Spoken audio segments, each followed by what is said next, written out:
Lead Finger Racing. Check them out.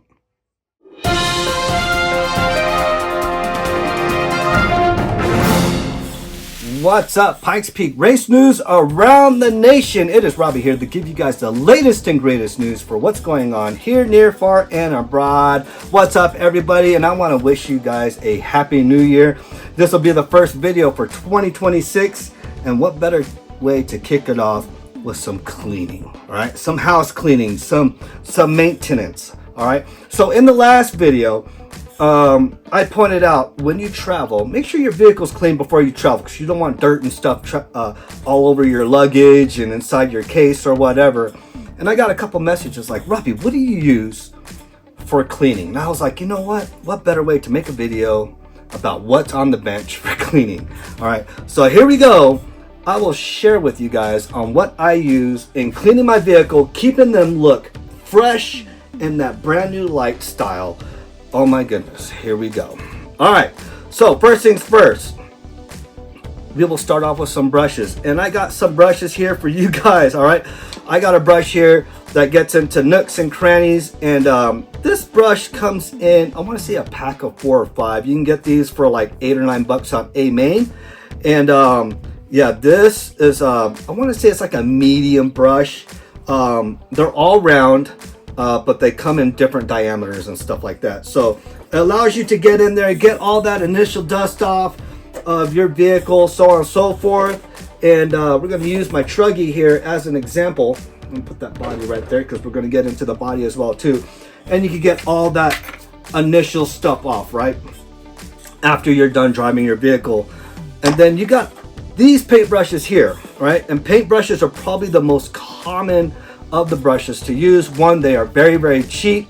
All right, I highly recommend, don't get those high end ones. Just get these little 50 centers, these little 45-cent whatever brushes. They go from 1/2 inch to 1 inch, 2 inch, 3 inch. I've seen them all the way up to 4 inch. You don't need anything bigger than a 1/2 inch, a 1 inch, maybe a 2 inch. And what I'll do is I'll get like 2 or 3 of the 1/2 inchers. And what I'll do is I'll take one, I'll cut it in half. What it does is allows the bristles, it makes it more stiffer at the base rather than being loose up here. And I can still, get into some areas, but if I really want to get some in the nook crevices that are kind of stubborn, some of that clay or dirt that's been caked up there, I'll cut these in half a little bit. And that way it provides a little bit more easier cleaning, all right? Then we get into super hard bristles. I use these when cleaning around my links and stuff, around the hinge pins, also cleaning tires as well too. So these are very stiff, and you got that extra hard dirt that's in your chassis right around this area, or you want to get up in here or up underneath your body mount, these will work great too. All right, then we get to the Hyper Toughs, right? I got this as a Christmas gift. I have not used it, and I wanted these, and the fiance got them for me. So these are a great cleaning tool to have. These will connect to a 1/4 inch drive impact, whether it be Milwaukee, DeWalt, or whatever, or you can connect it to your drill. All right, and what I do is when I'm cleaning the tires, because I won't use this on the vehicle, maybe on the bottom. These will work. Yeah, I could use these on the bottom. But what I do is I'll spray a little bit of palm olive or Dawn or whatever, running water, and with the hole right there, I'll tape them up because I don't puncture my rubbers at all, my tires, and I'll go ahead and scrub these through, and that way you can inspect your tires to see how the wear is going on them. You can check your tread depth and stuff like that. What is wearing unevenly, you can compare it left to right, and that helps in aid of tuning. All right, so you want to make sure your tires are super clean. I always clean my tires after a practice session or a race session. So again, these brushes right here work great. Yeah, you can use a small one and the flat big round one to clean the bottom of your chassis, because your chassis does get caked up on the bottom. Again, I use running water. I've seen some people pressure wash their vehicles, and I can't do that. All right, okay. Another brush I use is this was an applicator brush. I'll go in here, and it's kind of like a very soft bristle, but it's very close knit together. What I'll do is I'll go into the shock bodies right here. All right, your shock bodies will get a lot of dirt, clay, mud, whatever around those threads, and you want to make sure those threads are always constantly clean, so that way you can better adjust your shock bodies. Nothing worse than having dirt or rock up in there, some granules or whatever, and you start stripping out your shock body, and it's harder to turn, or it just doesn't want to grab anymore. I've seen it happen. All right, next set of tools to have are picks. All right, you can get these picks over at Harbor Freight. Also, Walmart has them, Home Depot has them, Lowe's has them. But what better place to get them from than Harbor Freight? These are $2.99 for a set of 4. They come in that curved hook, that 90, that straight, and then you got a slant to a 45 or whatever. Pick in there, and I can get into little nook and crannies to get a little rock stuck in there. What I use the 90 for, or the straight for, is a lot of times, like a lot of us drivers, sometimes we end up on our lid, right? When you end up in your lid, you're kind of sliding on that dirt, that clay or whatever, and you'll collect dirt and stuff inside your bleeder screws and stuff like that. And when you need to rebuild your shocks, you need to be able to access that. So the pick can go right in these little socket heads right here, clean them all out. These also help cleaning out all your button heads, especially on the bottom of your vehicle right here. You can clean out all your screws and stuff, and it makes it easier, because if you got a bunch of clay stuck up in there and you're trying to get that screw pulled out of there, it's not going to grab because there's so much dirt and clay packed in there. So make sure you use your pick, clean it out. That way you get full penetration with that 2.5 or that 2.0, and that way you can loosen or tighten your screws as need be. All right. So again, the picks are very valuable asset into cleaning and your maintenance of your vehicle. All right, then we'll get into the blower. This is also another essential tool for those of you that got trailers or they got RVs that you guys travel out with your 8 scale, especially the 8 scale guys. Most of them will carry an air compressor with them. So again, a lot of the racetracks will have air compressors on site and stuff. I know over at the arena we had an air compressor on site. Extreme RC Raceway, Sumter, they have air compressors on site that you can use to blow out your vehicle and stuff, because like I said, it gets really dusty and dirty depending on how the track is set up and stuff. All right, but you can also have your own personal blower. You can get these on Amazon. I want to say ranging from $20 all the way up to $80. This one was in the $45 range, and it blows about 380. Most your average blow around 160, 150, but this one blows very strong. So, and very easy to charge up as well too. So make sure you get a brushless motor blower. Don't get any of those brushed ones because it will not last long. But again, good investment to have is a air duster. All right, you can buy can compressed air, but you're wasting money at that point. So again, invest in an air blower, or if you have a trailer or RV or your local track carries a air compressor, this kind of saves you. But if you're cleaning at home, it's always good to have this so you can get in all those nooks and crannies. And for those that like to take out their electronics and pressure wash their vehicle, the air blower comes in handy by blowing out all that water and residue out of the chassis. You don't want no moisture stuck up in there because it can cause rust for the screws that you use, or the kit screws I should say, because the kit screws are all steel, unless you have one of those types that got titanium everywhere or stainless steel. All right, but you want to be very careful with your bearing areas and stuff like that, where your diffs are, your bearing carrier or your diff carrier here that's running on bearings, your hubs and stuff like that. And we'll get into that real quick. I thought I had some oil here, but again, going right into the bearings. There's all many different types of bearings. There's all different ways you can care for them. Me personally, if I see a bearing that's like very gritty and very loose, I'll go ahead and replace them. All right, I just saw on the techno page a lot of people are like, golly, my wheels are doing this, and a lot of that is a lot of bearing play.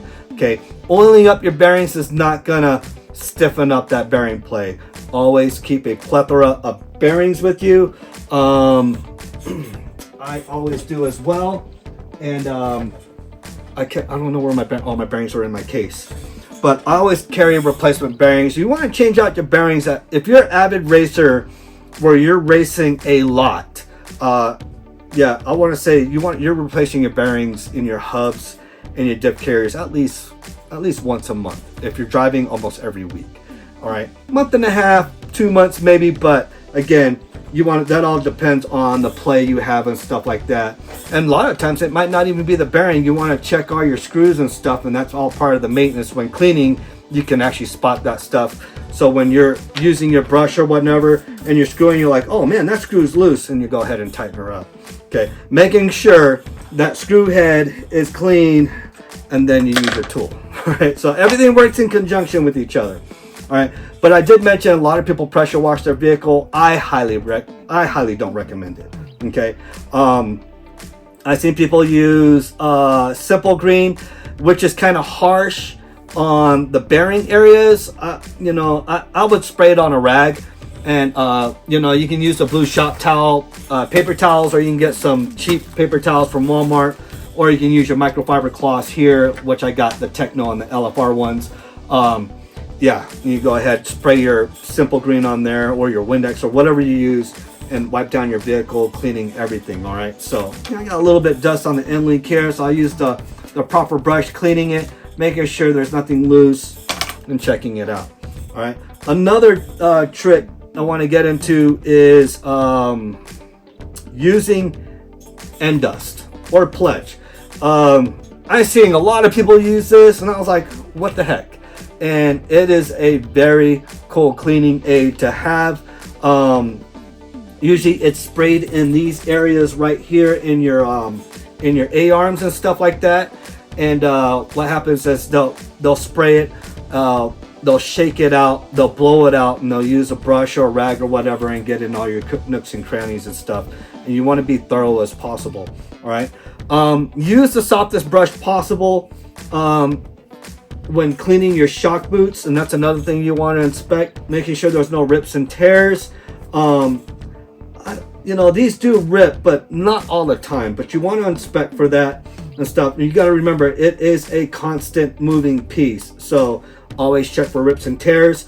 A lot of dirt collects up in your spring cups here, so again, use the air blower, clean it out, use your brush, the soft one, and break all that stuff loose, shake it upside down, blow it back out, and make sure everything's out of there. Or if you want to, you can take it all apart and then clean your cups separately, and I usually do that, all right, depending on what mood I'm in. All right, also your batteries, right? When cleaning your batteries, what I'll do, I won't spray nothing directly on this. What I'll do is I'll spray it on a rag, I'll spray some Simple Green on a rag, and I'll use that to clean everything. You want to make sure that there's no debris in your balance port area, and making sure there's nothing stuck inside your 5mm bullet holes or 4mm bullet holes, whatever battery you're using. So you always want to inspect that. Always inspect for cracks or poofiness, and that's a good way to check on your battery. Another trick that I use on these batteries, I use Velcro on the bottom of my batteries, not to attach my battery, but I use the soft portion of the Velcro, and that way I don't have all that friction between the metal and the plastic on the battery and rubbing through the plastic or cracking the plastic. All right, so you can see a little bit of dust and dirt on there. I'll use a hard bristle brush, and I'll go ahead and clean it out and stuff, which works really, really well, and actually brings the fuzziness back alive with it, and yeah, it should be good to go. All right, so again, clean your batteries very well, inspect them and stuff. Make sure your dust cap is still there on the battery itself, depending on what battery you use, because I don't know how all the other companies use, but I know Gents Ace, they have a dust cover on theirs and stuff. So that's another thing, a cleaning aid. When you get to your body, a lot of people, they just run your body in the water and stuff like that. Me, I'll spray it with Simple Green on the inside, and then I'll wash it out, and then again I'll use a clean microfiber cloth and wipe down the whole entire body. Again, looking for cracks, splits, or whatever. Obviously mine's all reinforced on the inside, so that's one thing I do with the body. That also goes with the wing. Whether it be a hard plastic wing or a Lexan wing, you can clean it the same way as well too. Again, so when you're cleaning your vehicle, there's nothing more gratifying than seeing a clean vehicle, and then that way it helps you better inspect the vehicle for cracks, loose screws, so on and so forth. All right, so when you're on the bottom, be mindful, because this is probably one of your most number one contact areas when doing a jump or whatnot. And obviously every single vehicle 8 scale will have it on there, or scrapes and stuff, but you got to watch out if you're running skid plate protectors on there. Be mindful when cleaning this or using your bare hand, because these do turn into razor blades after they've been going on the track a lot.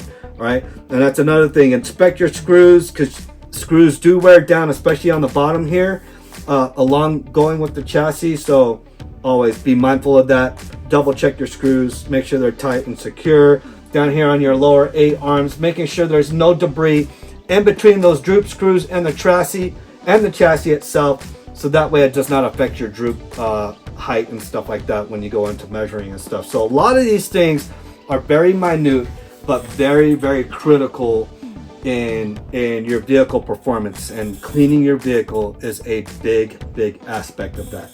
All right, again, nothing more gratifying than seeing your vehicle clean. Or if you're one of those types that are about to sell your vehicle because you went onto another chassis, please clean your vehicle, because it does help increase the sale, and it also helps you when you're cleaning that vehicle. You're like, oh, okay, this has a crack in it, and you can bring that up to the customer or state that in your ad or whatever. Or if the customer inspects it and finds it, you know, you probably cut them a better deal or whatever. All right, so the last thing you want to do is be kind of anal about it and try to hide stuff. And a lot of times a vehicle that just sits dirty will not sell.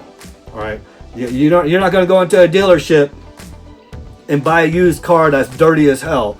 You're just going to walk right by it. All right, so make sure your stuff is always clean. And again, it helps you pay attention to detail, looking for loose screws, looking for cracks, broken hinges, or if or golly, it even helps when changing out your diff fluids and stuff, because you don't want all that dirt all over the place getting into those planetary gear areas and stuff like that. And especially your shots, when you're pulling off that shot cap, you want to make sure everything is clean around it. All right, so that is pretty much it. What I use for cleaning the vehicle, again, paper towels to the microfibers to different compounds of brushes, especially the picks, the air blower, and then my secret weapon, my end dust. All right, I've seen people use the carpet cleaner, the foam carpet cleaner. They'll spray it so they can loosen up all the dirt. I'm not sure how abrasive that is, but I've seen it work where they'll spray it, because you got a lot of areas in your A arms and stuff, and the carpet cleaner will lift that stuff out, and then they just use the air blower and blow it all out, and they'll take a rag and clean it, and then they'll use end dust behind it, providing that little lubricant or whatever, and yeah, it works really, really well. All right, also double check your screws depending on what area and location you're at. So again, I'm going to be in Hawaii here shortly. I know the track's going to be salty, so I got to be mindful of that, making sure I check all my screws, hence why I got some stainless steel screws. So I'll probably be replacing these on my second trip out, taking apart this vehicle and then going through everything on it. All right, my name is Robbie with the Pikes Peak Race News Around the Nation. Thank you for joining me on my segment of what I use for cleaning my vehicles. I hope this was very helpful for you. Again, highly recommend always maintaining your vehicle. It makes that vehicle perform that much better when you can attack everything and everything's nice and free as it should be, or tighten up where it needs to be, so on and so forth. All right, you guys have a happy new year. I will see you guys on the next vid. Take care.